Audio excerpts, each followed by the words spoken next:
इस वक्त हर TV channel, social media और अखबार में नेपाल के हवाले से बात की जा रही है। आइए आपको बताते हैं कि असल में नेपाल में हुआ क्या। हिमालय की छांव में बैठा हुआ छोटा सा मुल्क नेपाल आज एक बड़े सियासी तूफान की लपेट में है। वजीर आजम KP शर्मा ओली को अवामी दबाव के आगे घुटने टेकने पड़े और वो इक़्तिदार छोड़ने पर मजबूर हो गए। ये वही KP शर्मा ओली हैं जिन्होंने 15 जुलाई 2024 को वजीर आजम का हल्फ उठाया था। वजीर आजम बनने के बाद उनका पहला बड़ा गैर मुल्की दौरा भारत नहीं बल्कि चीन था। दिसंबर 2024 में ओली बीजिंग गए, जहां बेल्ट एंड रोड इनिशिएटिव समेत अहम मुआहदों पर बात हुई। लेकिन सवाल ये है कि भारत के बजाय चीन जाने का फैसला ही उनके खिलाफ नफरत का बीज बन गया, क्योंकि रवायतन नेपाली वज़ीर आज़म अपनी पहली सरकारी मुलाकात के लिए दिल्ली का रुख करते थे। ये पहली बार नहीं कि नेपाल और भारत के दरमियान ताल्लुकात में तनाव आया हो। 2020 में नेपाल ने एक नया नक्शा जारी किया जिसमें काला पानी, लिम्पियाधोरा और लीपू लेक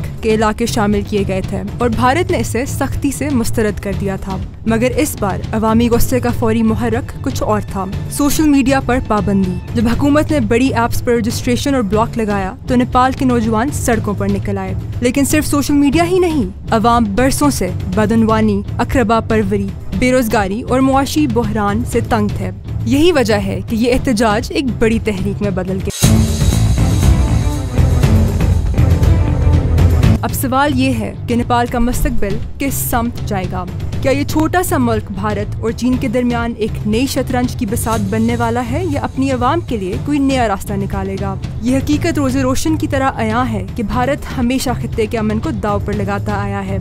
गुज़श्ता 3 दहाइयों में नेपाल, श्रीलंका, भूटान और मालदीव तक में भारतीय मुदाखलत के शवाहिद मिलते आए हैं। सिर्फ नेपाल की मिसाल लीजिए। 2020 में काला पानी, लीपू लेक और लिम्पियाधोरा के तनाज़े पर भारत ने एक तरफा तौर पर सड़क मील की, जिस पर नेपाल ने शदीद एहतजाज करते हुए नया सियासी नक्शा जारी किया। इसी तरह श्रीलंका में खाना जंगी के दौरान इंडियन पीस कीपिंग फोर्स की तैनाती हो या मालदीव की अंदरूनी सियासत में दिल्ली की बराह रास्त मुदाखलत, ये सब इस बात का सबूत है कि भारत खित्ते के छोटे ममालिक के अंदरूनी मामलात को अपनी खारजा पॉलिसी का हिस्सा बनाए रखता है। यही रवैया आज नेपाल के मौजूदा क्राइसिस पर भी सवालिया निशान छोड़ रहा है। यही नहीं बल्कि भारत मुख्तलिफ फेक अकाउंट से ये तासर पैदा करने की कोशिश भी कर रहा है कि पाकिस्तान के हालात भी नेपाल जैसे हैं, जो कि सरीहन प्रोपेगेंडा है और जिसका हकीकत से कोई ताल्लुक नहीं। आप भी इस किस्म की प्रोपेगेंडा और झूठ पर यकीन मत कीजिएगा। हमेशा बाखबर रहिएगा।